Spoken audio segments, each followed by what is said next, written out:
Hello guys, आप सब कैसे हो? आई होप आप सब अच्छे होंगे। आज हम एनसीएफ 2005 राष्ट्रीय पाठ्यचर्या की रूपरेखा के बारे में पढ़ेंगे। इससे रिलेटेड कई बार एग्जाम में क्वेश्चन पूछे गए हैं। तो एनसीएफ है क्या? राष्ट्रीय पाठ्यचर्या की रूपरेखा है क्या? राष्ट्रीय पाठ्यचर्या की रूपरेखा 2005 एक ऐसा दस्तावेज है जिसमें ऐसे विषयों पर चर्चा की गई है कि बालकों को क्या और किस प्रकार से पढ़ाया जाना चाहिए। राष्ट्रीय पाठ्यचर्या की रूपरेखा 2005 की उत्पत्ति रविंद्रनाथ टैगोर के सभ्यता और प्रगति नामक निबंध से हुई। राष्ट्रीय पाठ्यचर्या की रूपरेखा 2005 के अनुसार स्कूली शिक्षा पाठ्यचर्या पुस्तक केंद्रित न होकर अब बाल केंद्रित हो गई है।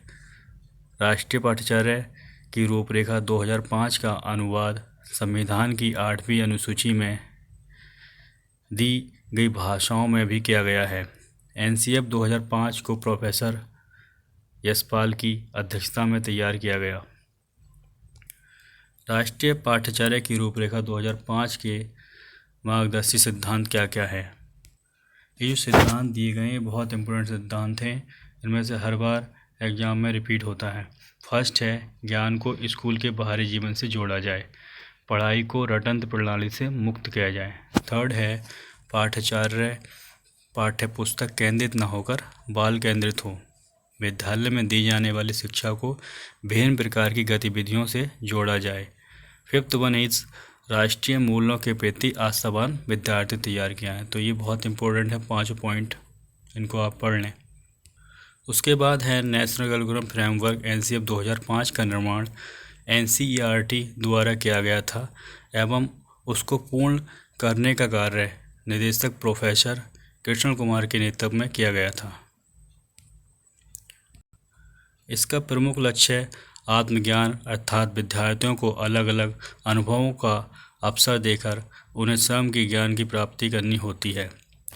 पाठ्यचर्या की रूपरेखा 2005 के अनुसार हर विद्यार्थी की अपनी क्षमता और कौशल होते हैं, तो हर विद्यार्थी को उसे व्यक्त करने का मौका प्रदान किया जाना चाहिए। पाठ्यचर्या रूपरेखा 2005 के प्रमुख सुझाव क्या क्या हैं? किसी भी प्रकार की सूचना को ज्ञान मानने से बचा जाए। विद्यार्थियों को दी जाने वाली शिक्षा में शिक्षण सूत्र जैसे ज्ञात से अज्ञात की से और मूर्त से अमूर्त की ओर आदि शिक्षण सूत्रों का अधिक से अधिक प्रयोग किया जाए। थर्ड है, सजा व पुरस्कार की भावना को सीमित रूप से प्रयोग किया जाए। फोर्थ, शैक्षिक गतिविधियों में बच्चों के अभिभावकों को भी जोड़ा जाए। फिफ्थ है, एनसीएफ 2005 बिना बोझ लर्निंग विदाउट बर्डन के शिक्षा पर जोर देता है। ये बहुत इंपॉर्टेंट लाइन है। एनसीएफ 2005 के अनुसार बच्चों की मातृभाषा में शिक्षण कार्य किया जाना चाहिए। विशाल पाठ्यक्रम व मोटी किताबें शिक्षण प्रणाली की असफलता का प्रतीक हैं। मूल्यों को उपदेश देकर नहीं, वातावरण देकर स्थापित किया जाना चाहिए। बच्चों को स्कूल से बाहर जीवन से मुक्त वातावरण प्रदान किया जाना चाहिए। पुस्तकालय में बच्चों को स्वयं पुस्तक चुनने का अवसर प्रदान करना चाहिए। 11वां पॉइंट है, सांस्कृतिक कार्यक्रम में मनोरंजन के स्थान पर सौंदर्य बोध को बढ़ावा देना चाहिए। 12th, शिक्षकों को अकादमिक संसाधन एवं नवाचार आदि समय पर पहुंचाए जाने चाहिए। इसका 13वां जो पॉइंट है, समुदाय को मानवीय संसाधन के रूप में प्रयुक्त होने का अवसर दें। 14, मानसिक स्तर एवं योग्यता के अनुसार पाठ्यक्रम का निर्धारण। शांति शिक्षा को बढ़ावा, महिलाओं के प्रति आदर एवं जिम्मेदारी का दृष्टिकोण विकसित करने की कार्यक्रम का आयोजन करना। 16 पॉइंट है, बालकों के चहुमुखी विकास पर आधारित पाठ्यचर्या हो। 17 है, सभी विद्यार्थियों हेतु समावेशी वातावरण तैयार किया जाना चाहिए। एनसीएफ 2005 का प्रमुख सूत्र बिना भार के अधिगम। एनसीएफ 2005 में शिक्षक के प्रति दृष्टिकोण शिक्षक ज्ञान का स्रोत नहीं अपितु एक ऐसा सुगम करता है। ये क्वेश्चन 12 पूछा था कि शिक्षक क्या है 2005 में? सुगम करता है जो सूचना को अर्थ बोध में बदलने की प्रक्रिया में विविध उपायों द्वारा बच्चों हेतु सहायक हो। एनसीएफ 2005 में बच्चों के प्रति दृष्टिकोण। प्रत्येक बच्चे की सीखने की गति प्रकृति अलग अलग होती है। सभी बच्चे सक्रिय रूप से पूर्व ज्ञान एवं उपलब्धि सामग्री गतिविधियों के आधार पर अपने लिए अर्थ निर्माण करते हैं। यहाँ पे कुछ इम्पोर्टेंट क्वेश्चन है।